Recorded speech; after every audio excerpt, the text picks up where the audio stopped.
Mesdames et messieurs, bonjour à tous et bienvenue dans cette nouvelle édition du journal de CCTV français en direct de Beijing. Voici tout de suite les grands titres de l'actualité.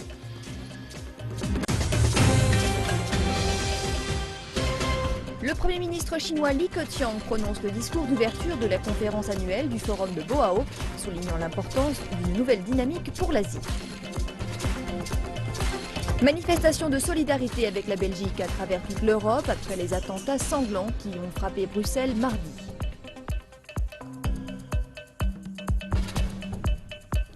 Les négociations de paix pour la Syrie qui se déroulent à Genève vont s'interrompre ce jeudi avant de reprendre le mois prochain.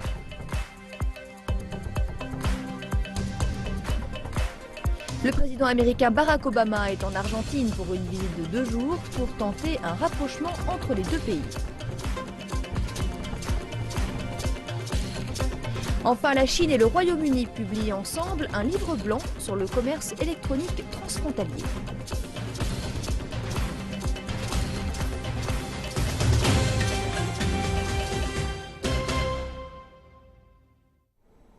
Le Premier ministre chinois Li Keqiang a prononcé le discours d'ouverture de l'édition 2016 de la conférence annuelle du Forum de Boao pour l'Asie qui se déroule sur l'île de Hainan dans le sud de la Chine. Le thème de cette année est « Nouveau futur de l'Asie, nouvelle dynamique, nouvelle vision ». Le Premier ministre a déclaré que si les répercussions de la crise asiatique de 2008 se faisaient encore sentir, la Chine et l'Asie pouvaient identifier des dynamiques économiques qui leur permettraient d'avoir un avenir radieux. Cette année, le Forum de Boao entend donner une nouvelle vitalité aux économies asiatiques, qui ont récemment connu des ralentissements économiques et subi des réformes structurelles. Mais comme l'a souligné le Premier ministre Li Keqiang dans son discours, l'avenir de l'économie de l'Asie est prometteur. Et la clé de cet avenir est la coopération régionale. L'Asie est une force importante pour la paix mondiale et le développement. C'est également un moteur important pour la croissance économique et un contributeur important pour le progrès de la civilisation mondiale. Les pays asiatiques doivent avoir une confiance forte et travailler ensemble dans la solidarité. Nous allons surmonter les difficultés temporaires et connaître un avenir radieux. Les perspectives de l'économie chinoise et la réforme de l'offre sont cette année des sujets importants. Les 3 décennies de croissance rapide de la Chine ont été alimentées par les investissements et les exportations, c'est-à-dire la demande. La réforme de l'offre vise quant à elle à accroître l'offre de produits et services haut de gamme en stimulant les entreprises. Dans son discours, le Premier ministre a réitéré sa confiance dans la situation économique générale de la Chine et ajouté que les réformes commençaient à porter leurs fruits. Depuis le début de cette année, l'économie chinoise enregistre des résultats stables. Il y a également eu des changements positifs et nouveaux. Nous avons adopté une série de mesures visant à stabiliser la croissance, la restructuration et la réforme. Ces mesures commencent à avoir des effets. Le ralentissement économique prouve que les moteurs économiques traditionnels perdent de leur vitalité et que la Chine et la région recherchent de nouveaux moteurs. Li Keqiang estime que l'innovation est la réponse à toutes les questions. Aujourd'hui, si l'Asie veut poursuivre dans la voie de la prospérité et du développement, la clé réside toujours dans nos ressources humaines abondantes qui peuvent libérer le potentiel et la créativité. C'est notre principal avantage. De l'innovation, il y aura un nouveau futur pour l'Asie. Le Forum de Boao se déroule à un moment critique pour la Chine, qui cherche une nouvelle voie pour son développement tout en voulant conserver une économie et une société stables. Des milliers de décideurs des mondes politiques, économiques, universitaires et médiatiques, parmi lesquels des chefs d'État et de gouvernement, sont présents pour cette édition 2016 du Forum de Boao, afin de partager des idées, d'améliorer la compréhension et d'écrire ensemble l'avenir de la région Asie-Pacifique. Les sujets commerciaux sont en haut de l'agenda du Forum de Boao pour l'Asie qui a actuellement lieu sur l'île de Hainan. Au cours de ces 2 dernières décennies, l'Asie est devenue un moteur du commerce mondial avec des exportations qui ont connu une croissance de 17% en 2007. Mais en 2014, la croissance des exportations a baissé à 1,5%. Savoir comment relancer le commerce est l'un des sujets du forum de Boao qui se tient cette semaine. Les participants débattent des moyens de relancer le secteur et certains pensent que le commerce électronique, qui pourrait bénéficier aux petites et moyennes entreprises en Asie, serait un bon moyen pour faire cela. En Malaisie, nous avons une agence appelée Matrade. C'est une agence pour l'exportation afin de promouvoir nos exportations. Donc, nous avons déjà travaillé avec Alibaba afin de former nos petites et moyennes entreprises et les aider à vendre leurs produits via le e-commerce. À la fin, cela pourrait propulser l'économie asiatique à de nouveaux sommets. Je pense que le commerce en ligne a transformé l'économie mondiale. Nous avons de petites et moyennes sociétés qui ont accès aux marchés mondiaux, ce qu'elles n'avaient jamais eu avant à cause de la disparition des intermédiateurs.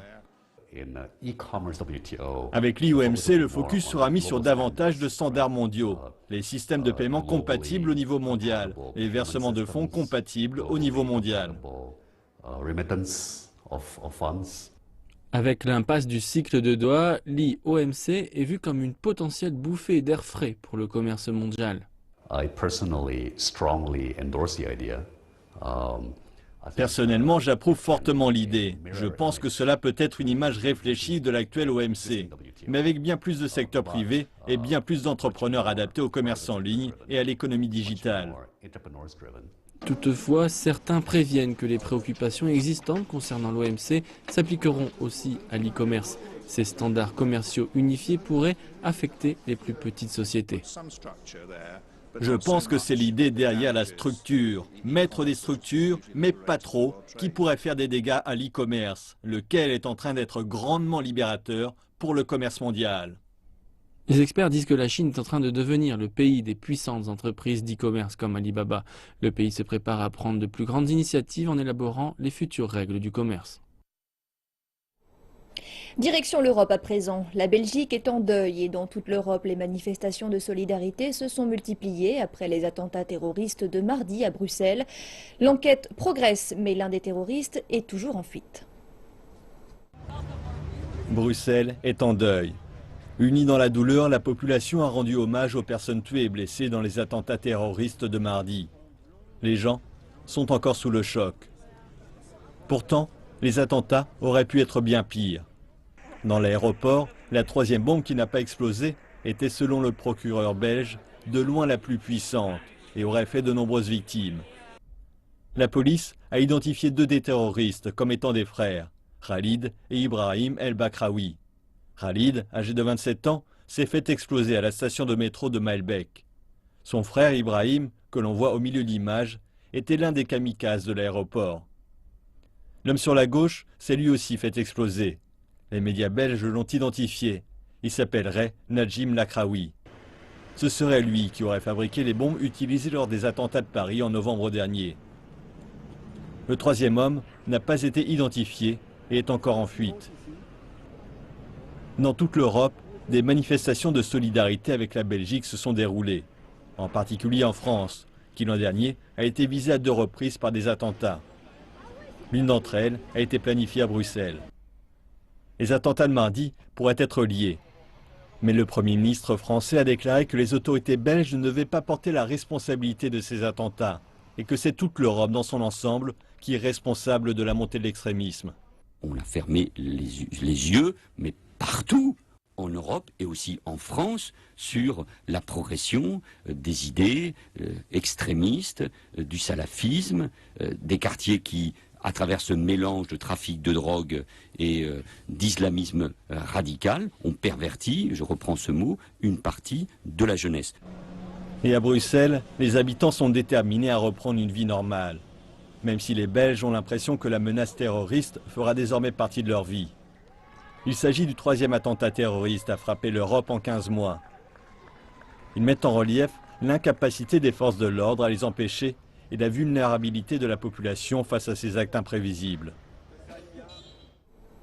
Et malgré l'horreur engendrée par les récents attentats de Bruxelles, les autorités ont déclaré que cela aurait pu être bien pire.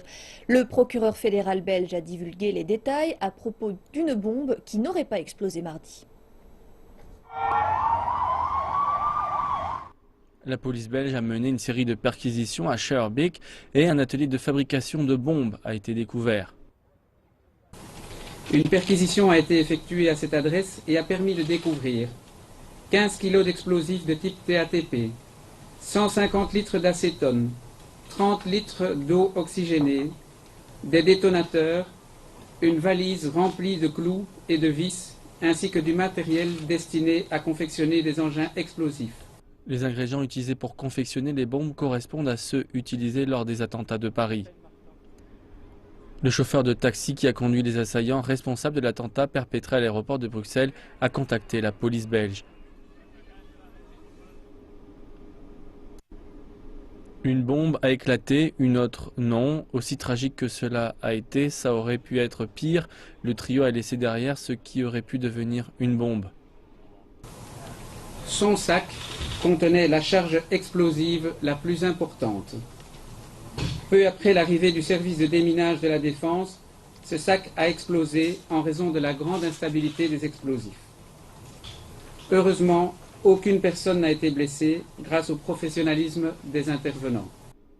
Le terroriste est au milieu de l'image. Ibrahim El Brakaoui a laissé derrière lui une lettre sur son ordinateur jetée dans une poubelle près de l'immeuble de Schaerbeek et récupérée par la police. Dans la lettre est écrit « Je ne sais pas quoi faire, il me cherche partout, je ne suis pas en sécurité. Si cela continue, je risque d'atterrir en prison dans une cellule voisine à lui. » Lui, c'est l'homme Salah Abdeslam, le fugitif qui a survécu aux attentats de Paris.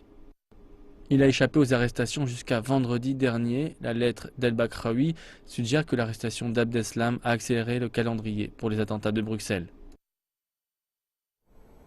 En Europe, toujours, les négociations de paix qui ont débuté il y a 10 jours à Genève se poursuivent pour tenter de trouver une issue à la crise syrienne. Le médiateur de paix mandaté par les Nations Unies, Staffan de Mistura, s'est entretenu séparément avec la délégation du gouvernement syrien et celle des groupes de l'opposition. Mercredi, l'ambassadeur syrien auprès des Nations Unies, Bachar Jafari, a annoncé que M. de Mistura avait présenté un plan de sortie de crise actuellement à l'étude à Damas. Malgré les efforts fournis lors de ces derniers jours, un consensus ne sera pas atteint avant l'interruption des négociations prévues ce jeudi. Staffan de Mistura s'adressera à la presse dans la journée pour rendre compte des dernières avancées. Les négociations reprendront le mois prochain dans un contexte difficile dans la mesure où les deux parties ne parviennent pas à s'accorder sur la mise en place d'un gouvernement transitoire. En Asie, l'agence de presse officielle de la République populaire démocratique de Corée a annoncé que Pyongyang avait testé avec succès un moteur de missile à combustible solide. La KCNA a déclaré que cela avait augmenté la puissance des missiles balistiques du pays. Pyongyang a également annoncé la semaine dernière avoir procédé avec succès une simulation de rentrée atmosphérique d'un missile balistique. Le pays avait précédemment lancé des missiles à longue portée utilisant du carburant liquide, mais on considère que la RPDC n'a pas encore la capacité de construire des missiles à longue portée ou intercontinentaux à combustible solide. Les experts estiment qu'il faudra 10 ans ou plus à la RPDC pour construire un missile balistique intercontinental. C'est à Buenos Aires que le président argentin Mauricio Macri a accueilli son homologue américain Barack Obama. La visite de 2 jours du président des États-Unis tente de rapprocher les deux nations après une dizaine d'années de relations difficiles. Le centre de Buenos Aires a été littéralement bouclé mercredi pour la visite du président américain. Les mesures de sécurité ont été radicalement resserrées au lendemain des attentats perpétrés dans la capitale belge. Jorge William fait partie de ceux qui ont tenté d'apercevoir Barack Obama. Il se présente comme le meilleur tailleur d'Amérique latine. Il a réalisé cette veste il y a 4 ans. Il nous explique que ce vêtement est le symbole des liens unissant les deux pays et d'ajouter qu'il est certain que l'Argentine salue la venue du dirigeant Obama. Il s'agit de la première visite bilatérale d'un président des États-Unis depuis celle de Bill Clinton en 1997. À cette occasion, le président Obama a apporté son soutien aux réformes économiques proposées par Mauricio Macri. Lors d'une conférence de presse commune, Barack Obama a mis en avant les politiques instaurées par Mauricio Macri dès les premiers mois de sa prise de fonction. Il a également salué les récentes tentatives visant à permettre les changements qui développeront des opportunités économiques mondiales. L'approche constructive que le président Macri a prise, je pense qu'elle a ouvert la possibilité d'une résolution. Et une résolution de cette question stabilisera les relations financières argentines à l'international d'une façon qui pourra accélérer de nombreuses questions de grand intérêt. Voici la photo que le gouvernement argentin espérait, la preuve que son pays s'ouvre à davantage de commerce international et d'investissements étrangers. Isolée du reste du monde, l'Argentine n'a aucun avenir. C'est la raison pour laquelle sa visite est très importante, tout comme le sont toutes les visites des autres ministres, présidents et premiers ministres qui sont venus ici. Cette visite représente en effet un tournant dans la politique internationale argentine. Elle devient ainsi moins dépendante de partenaires commerciaux que sont la Chine et la Russie. L'Argentine est la troisième économie d'Amérique du Sud. Mauricio Macri a défini sa politique de façon pragmatique. Il s'inquiète surtout de conclure des accords et d'ouvrir le marché. Il mettra l'accent sur des accords concrets en mettant de côté l'aspect idéologique. C'est ce qu'avait fait Kirchner. Au-delà des accords commerciaux et d'investissement qui ont été conclus ici, cette visite d'État sera peut-être davantage marquée par les événements de jeudi. À l'occasion du 40e anniversaire du coup d'État de 1976, le président Barack Obama se rendra au Parc de la Mémoire, là où les noms des victimes sont gravés. Ce soulèvement qui avait été appuyé par les États-Unis reste une question toujours sensible pour de nombreux Argentins. Merci de rester en notre compagnie pour la seconde partie de cette édition. C'est maintenant l'heure de notre rubrique Aujourd'hui la Chine, présentée aujourd'hui par Jonathan Messina. Jonathan, bonjour. Bonjour Elsa. Pouvez-vous nous dire ce qui fait la une de l'actualité aujourd'hui en Chine, s'il vous plaît? Mais avec grand plaisir. Aujourd'hui, nous commençons par parler de coopération sino-britannique. Très bien. La Chine et le Royaume-Uni ont fait un pas supplémentaire dans la coopération pour le commerce électronique transfrontalier. Mercredi à Londres, la Bank of China et l'agence gouvernementale britannique UK Trade and Investment ont publié conjointement un livre blanc sur le commerce électronique transfrontalier. Le livre blanc vise à fournir un contexte informatif pour aider les entreprises britanniques qui veulent coopérer avec la Chine dans des affaires de commerce électronique transfrontalier. Le livre blanc présente les politiques et les lignes directrices chinoises aux entreprises britanniques. Il souligne également les avantages qui peuvent découler de l'adoption d'une approche structurée de l'entrée sur le marché du commerce électronique. En tant que fournisseur de financement de la coopération, la Bank of China a récemment lancé des produits et services libellés e-Express dans sa branche londonienne. La partie britannique a vivement salué la coopération. C'était le couronnement et l'année spéciale de notre relation sino-britannique, un partenariat global pour le 21e siècle. Et ils ont besoin d'une célébration spéciale de notre reconnaissance partagée du patrimoine et de la culture. Ce partenariat montre que nos deux pays sont effectivement ouverts aux affaires, que nous sommes les économies du futur et que nous travaillerons étroitement ensemble sur la scène internationale. Depuis le début de cette année, les promoteurs immobiliers en Chine ont continué d'emprunter des milliards de yuans, mais d'une manière différente. De nombreux développeurs ont commencé à s'intéresser au marché des obligations plutôt que de demander des crédits aux banques. Depuis le début de l'année, les promoteurs immobiliers agréés en Chine ont emprunté 175,2 milliards de yuan sous forme d'obligations de société, soit 24 fois plus que la quantité d'obligations émises à la même période l'année dernière. Le fait de dépendre des obligations plutôt que des banques signifie que les promoteurs disposant d'un bon crédit peuvent emprunter à des taux aussi bas que 3 ou 4%, soit environ la moitié de ce qu'ils paieraient dans une banque. Alors que les promoteurs de moyenne taille tels que Zhongxin pourraient être amenés à payer plus de 7% sur leurs obligations, ils considèrent toujours que cela est plus pratique de passer par cette méthode plutôt que de passer par une banque, qui sont moins disposés à prêter de l'argent aux petites compagnies ou de retourner sur le marché boursier pour vendre davantage d'actions.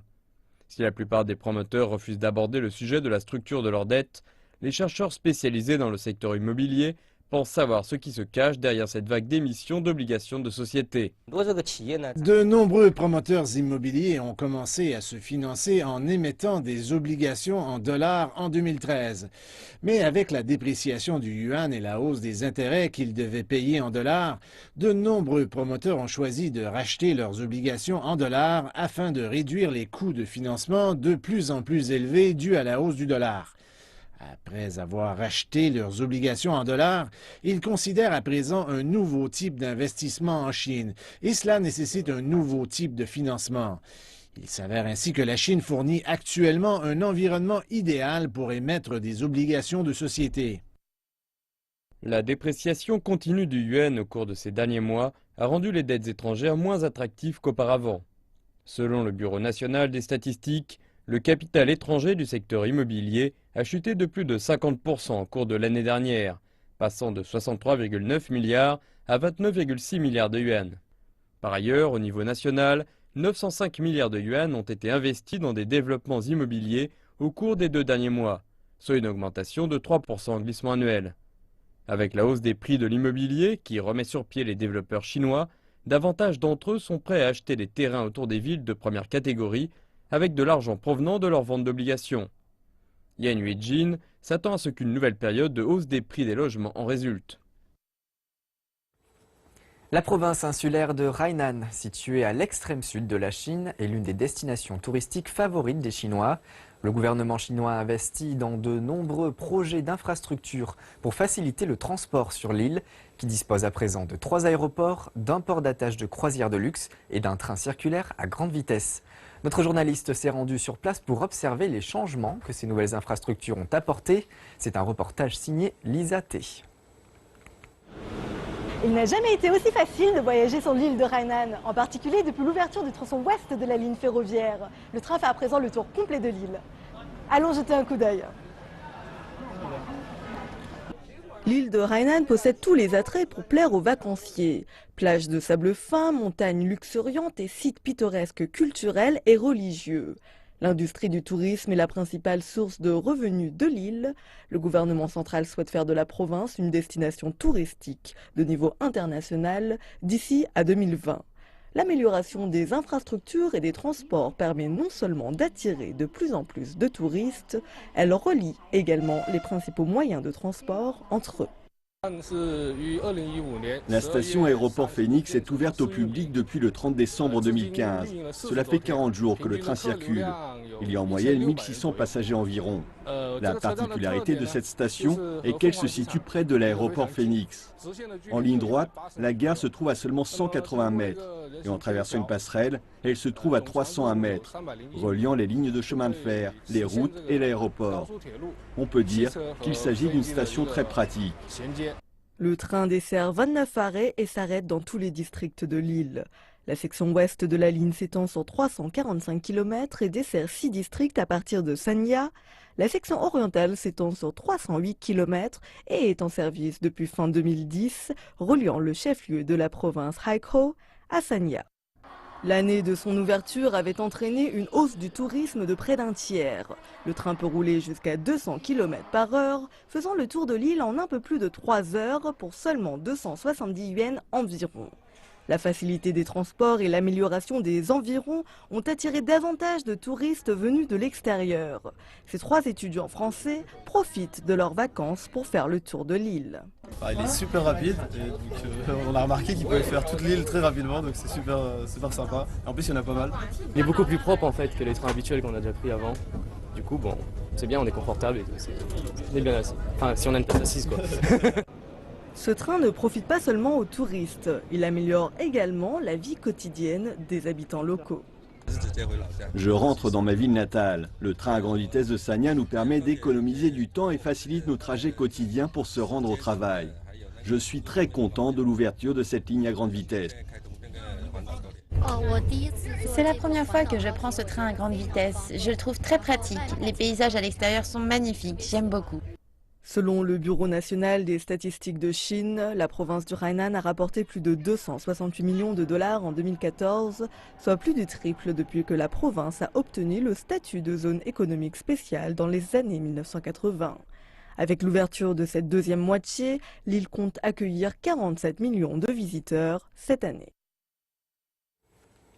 Hong Kong est un des 3 sites qui accueille la célèbre foire d'art contemporain Art Basel. Avec une version suisse et américaine, l'événement qui se déroule à Hong Kong permet aux artistes installés en Asie de montrer leur travail à un public de calibre international, un happening culturel où l'Est et l'Ouest se rencontrent. Reportage.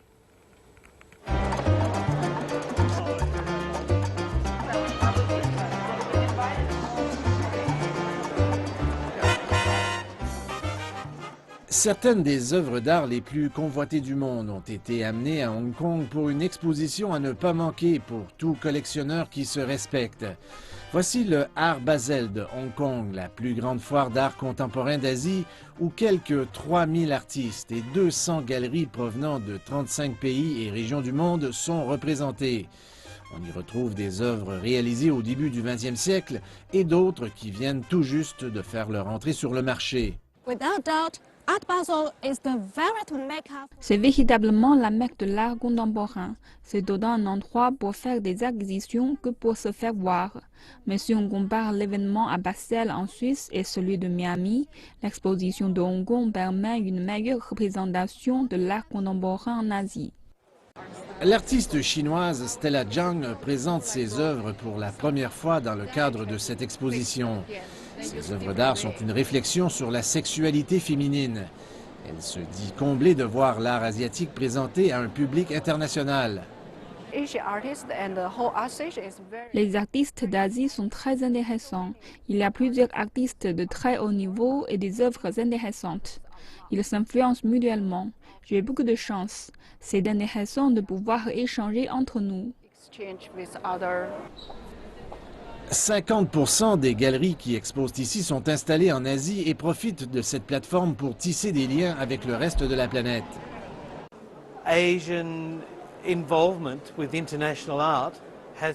L'art asiatique prend de plus en plus de place sur la scène internationale. Il y a 30 ans, peu de gens pouvaient nommer un seul artiste d'Asie. Mais parce que l'Asie connaît une croissance fulgurante, ces artistes sont de plus en plus réputés.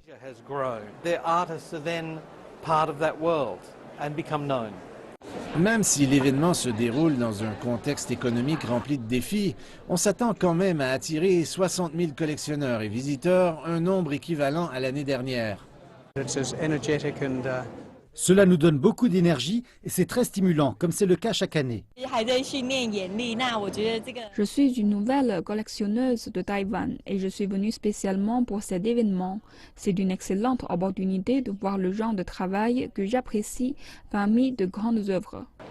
Contrairement à la plupart des expositions en Europe ou aux États-Unis qui se concentrent surtout sur les œuvres occidentales, le Art Basel de Hong Kong est plus équilibré, ce qui veut dire qu'on peut voir ici le meilleur de deux mondes. Et c'est la fin d'Aujourd'hui la Chine. Retour au plateau avec Elsa Suriang. Merci infiniment Jonathan pour toutes ces informations concernant l'actualité chinoise. C'est la fin de cette édition. Nous aurons le plaisir de vous retrouver en duo dans 1h30 pour un nouveau journal. Excellente suite de programmes sur notre chaîne.